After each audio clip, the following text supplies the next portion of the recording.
Yo! Welcome to the Jay Rooney Show. Thanks for stopping by again. It is episode 20 already. That's crazy. I cannot believe it's episode 20. And for those of you living in the Midwest, I am feeling for you. If you don't know, it's been really nice here in the Midwest the last few days. Our snow has melted, jackets have come off, windows cracked. But here in the Midwest, we just woke up to another winter advisory. We got 5 inches of snow last night. And as I'm doing this show, it is still snowing outside. So definitely going to get out there and do some shoveling today. I'm a big believer in adding more activity to our day however we can. Shoveling is a great way to do that. You get some strength training in, really good for you. So if you're in the Midwest, don't be lazy. Grab your shovel and get out there. If you're new to the show, welcome. Today we're going to be jumping into the RooneyBin. I basically do two types of podcasts, a news and culture kind of a show, and then everything life. I love life. I find so many things about it fascinating and have a lot of different interests, especially when it comes to like the primal lifestyle, healthy living, things like that. So tune in, learn more about my lifestyle. Check me out on Rumble and YouTube. Subscribe, hit all the like buttons. Please share. You're going to get another perspective. I'm an American. I don't consider myself a Democrat or Republican. I don't like the left or the right. I believe in building strong minds and bodies, communities based on integrity and hard work while being supportive and caring for those around us. I believe we should always be growing and trying to learn more. If you ever think about it like this, and how powerful reading is. Somebody could spend 10, 20, 30 years writing a book. We can pick up that book and read it in 6 months and learn what took them 30 years to learn in those 6 months. It's a lot of power. So this weekend I had some time to take a closer look at the State of the Union. I did kind of a half-ass episode on that last week. I really only watched 15 minutes of it and went to bed. But sure enough, after exploring it further, Biden definitely stumbled and mumbled his way through it. The few people who actually watched it got misled in terms of the job numbers and the economy. No surprise there. And of course, Democrats are saying it had a majority approval rating. However, I'm pretty sure it had the lowest TV rating ever for a State of the Union, if not one of the. So let's catch up on our world and do a quick weekend recap. The highly anticipated Batman came out, had the best opening of the year for a movie so far in 2022. I heard some negative reviews, but that's okay. I'm going to see it myself next weekend. I'll probably do a show on it, so heads up. Elon Musk also made the news yesterday for a tweet saying that he will travel to a high radiation location and eat locally grown food on TV after his tweet calling for a more nuclear powered energy in Europe draws criticism. And I'm pretty sure he's done this before, and I know a lot of folks out there have been saying for years that it's okay to eat food grown near nuclear power plants, which I think could bring a lot of positive attention to nuclear power. A lot of folks have been saying it's something we should transition to for years. It's better than fossil fuels. So we'll see if it does get some more attention out of this. It is Monday. We're going to do a quick market update today. We're going to get into a Musk Monday to finish up the show, but in between, we'll touch on Russia and China. And just real quick, in the last RooneyBin episode, I knew what Lindsey Graham had said about assassinating Putin, and the reason I didn't say anything is because I guess I think so little of him, and I assume you do too. And I didn't think you would care to hear about him. So I'll just make this real quick because I'm pretty sure you don't. And I just wanted to say, I think he's a POS. I think he should keep his mouth shut. I'm sick of politicians like him. And I know there's a lot of other ones like him, but, you know, stop voting for people like him and and stop watching shows that have him on. Don't give these people your ratings. Just, you know, I don't know. I'm just gonna drop it. I think Lindsey Graham is a douchebag, and if you ever see that guy on TV or something, just change the channel. I couldn't help but notice this week in the backlash he was getting, and rightfully so. I think he should just shut up, take a step back, and let the big boys and girls play this war game. He's small potatoes. So, anyways, sorry, I'm trying really hard. If you can't tell, to be nice and not just go nuts on him and just start ranting like crazy. I just really don't like Lindsey Graham. I just wanted to throw that out there. Please ignore that guy. Anyways, let's jump into our Monday market update. We see stocks tumbling. We know about gas and wheat prices.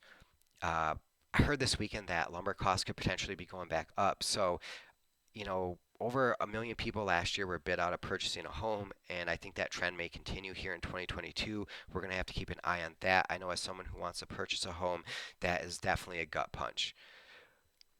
2 months of losses in a row heading looking at the stock market. corporate lobbyists make it difficult for U.S. sanctions to go after elite Russian oligarchs. Wall Street makes it hard for us to target these specific oligarchs. So basically, in layman's terms, Wall Street has been so successful in not making our financial institute transparent. It's really had a hard time because of that, going after specific groups of people with these sanctions. And now the lobbyists are trying to water it down even more, making it harder. And this just seems odd to me. I don't like it, and I think we should remember this. And when this is over, somebody needs to take a deeper dive into Wall Street and find out what's up. Supposedly, at least half of Russian elites' money is wrapped up in Wall Street. And do you really think Wall Street wants to mess with that or get rid of it or sanction it? I mean, I don't. And I think they're playing games here with this. And if things got really serious, I think that's pretty messed up. We've been pretty nice to Russia so far, given the fact that we haven't messed with them exporting gas, which is the biggest driver of their economy. So uh, we'll definitely be keeping an eye on all of that, and if there's any updates to that, I'll definitely share it with you on this show. Per Nasdaq, Wall Street's main indexes headed lower last Monday, with bank stocks leading the drop after the West hit Russia with unprecedented sanctions following its invasion of Ukraine. Russia's ruble tanked to record lows. World stock markets fell, and safe haven assets got a boost after Western allies imposed new sanctions that limited Moscow's ability to deploy its 630 billion foreign reserves and cut off its banks from the SWIFT global payment systems. So investors are trying to digest this potential impact of the economic sanctions. That's really more their dominant thought right now than the actual potential for greater military conflict. They really just seem to be worried about money. And that's extremely frustrating on one hand. On the other, it's not like America's actually in this war yet. So I just go back to I think these folks are up to no good, and this warrants an investigation. Everything is about money, but I think sometimes when we're at war, there should be some other things in our that we consider besides financial losses. So more by Nasdaq. The Russian-Ukraine invasion in itself is not likely going to be a long-term headwind for U.S. equities, but I think in the short term it's a massive contributor to the equity pullback, said Chief Investment Officer at Defiance ETFs. The worsening geopolitical crisis has added to investors' concerns about soaring inflation and the Federal Reserve's rate hike plans, putting the three major U.S. stock indexes on track for their second straight month of losses. So, what does this all mean? I think it means inflation. I think it means inflation is far from over. I think it means gas prices, food prices, and now potentially housing is going to continue to go up. And, with wheat prices as high as it was since 2008 already, I think it's likely the price of wheat products are going to skyrocket. I've been recommending to you guys to get off of wheat products, and I'm going to take that a step further today and suggest that you start a garden. If you don't have a lot of space like me, do what you can. But if you do have the space and are lucky enough to have a garden, I would definitely take advantage of that. I think right now we should all become as self-reliant as possible. And I hate to suggest this, but you may also want to stock up on some light supplies as the Russian-Ukraine conflict catches up to us. That could have repercussions on us, especially now that China is starting to cause more and more issues for us. So, per U.S. News, China warns the West as a report promises to resolve the Taiwan question. So, basically, the Chinese government warned Saturday against foreign interference in its relations with Taiwan as it released a new report pledging to restore the issue of a Taiwanese independence or of Taiwanese independence in the modern era. So the issue of Taiwanese independence has long put China at odds with many Western nations, as China considers Taiwan to be a part of its nation, staunchly opposing any independent movements. So the Taiwanese leaders, however, they do consider the island to be its own country, making the relationship between the two all the more difficult and definitely putting the U.S. in a really difficult position. During the remarks at the opening of China's parliament meeting, Chinese Premier Li stood by the One China principle, which states that Taiwan is part of a unified China. So I think China is really stepping this up, and it seems like they really do want to advance the peaceful growth of relations across the Taiwan Strait and the reunification of China. According to Rutgers, they firmly oppose any separatist activities seeking Taiwan independence and firmly oppose foreign interference, adding, all of us, Chinese on both sides of the Taiwan Strait, should come together to advance the great and glorious cause of China's rejuvenation. Well, there is some serious military intimidation. I speculated last week in a previous episode that we would be trying to move troops closer to China during all these conflicts, and perhaps they thought so as well and thought it was necessary to let us know where they stand. And, I've been really concerned the last few weeks that the world has moved beyond posturing, and we're watching everybody now position themselves, getting ready to make moves. And China's definitely letting us know and putting us on notice that Taiwan is theirs. And that's going to be interesting because we rely heavily on the computer chips we get from Taiwan. And make no mistake, a conflict with China would have serious impacts on us here in the U.S. Remember how all of our PPE was being made in China? I really don't trust our government and corporate leaders when it comes to business decisions and making the best decisions for America and Americans. Their decisions are pretty much based on their pocketbooks and bottom line. Look at Wall Street. And I hate to fearmonger, but it's only potential, you know, but there is legit potential for a minimum disruption in our supply chain with China over Taiwan.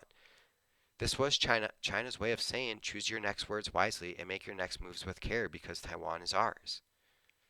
Per Yahoo News, Russia has told Ukraine it is ready to halt military operations in a moment if Kyiv meets a list of conditions. The Kremlin spokesman said Monday. Dmitry Peskov said Moscow was demanding that Ukraine cease military action, change its constitution to enshrine neutrality, acknowledge Crimea as a Russian territory, and recognize the two separatist republics as independent states. It was the most explicit Russian statement so far of terms it wants to impose on Ukraine to halt what it calls a special military operation. So it's now day 12 of war. You know how I feel about the number 12. If you don't, go check out episode number 12. Is that going to be a good thing for this war, or does that mean a bad thing? Maybe it means nothing. I don't know. Go check out that episode. 12 is a crazy number.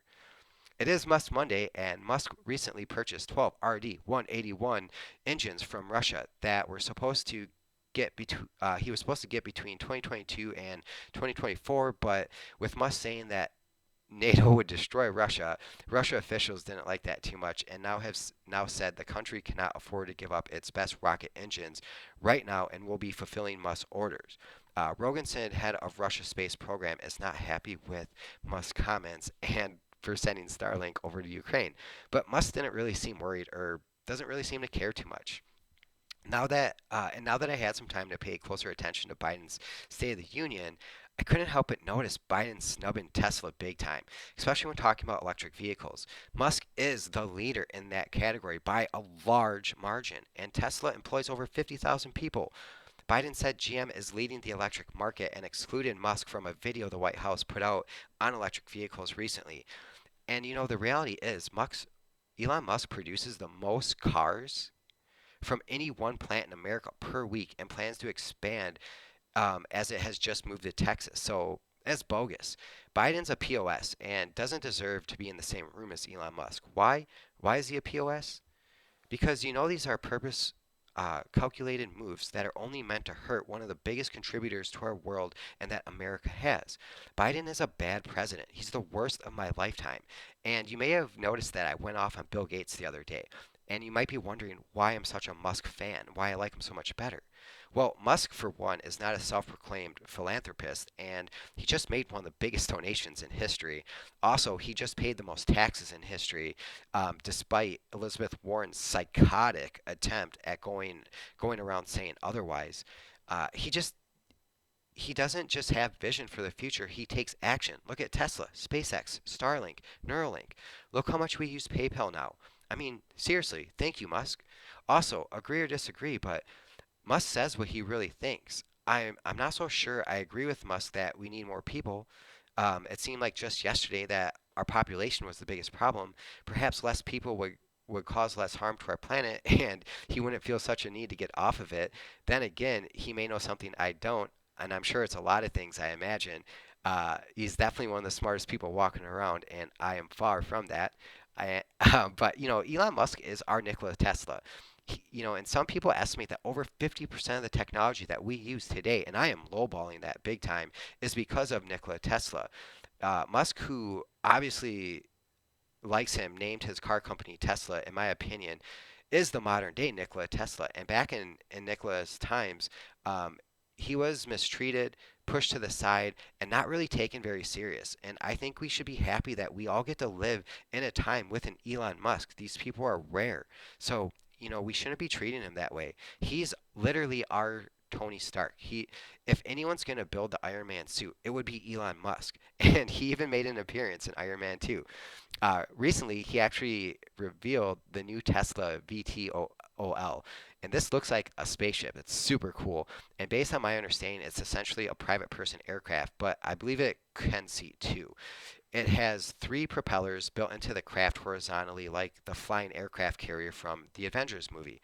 And I also believe each of its each of the propellers has its own motor as kind of like a backup to each other. And this is, extremely important for flight, but this is also extremely difficult to do because they're all based on battery technology, which batteries are really heavy, makes it difficult to fly. So check that out in my description. Pretty damn cool. If I was rich, I would definitely want one. It's stuff like that I marvel at Musk.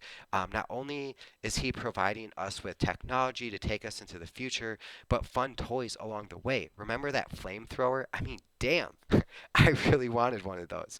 I would have only gotten myself into trouble, but hey, I would have had a lot of fun. And if I ever can get an Elon Musk flamethrower, I am definitely going to jump at that opportunity. So I hope everyone's having a good Monday. I hope your day's off to a good start. We're going to have a great week. Let's work really hard. Let's eat healthy. Let's work out hard. Have a wonderful day, everyone. Thanks for jumping in the Rooney Bin with me. Jay Rooney Show.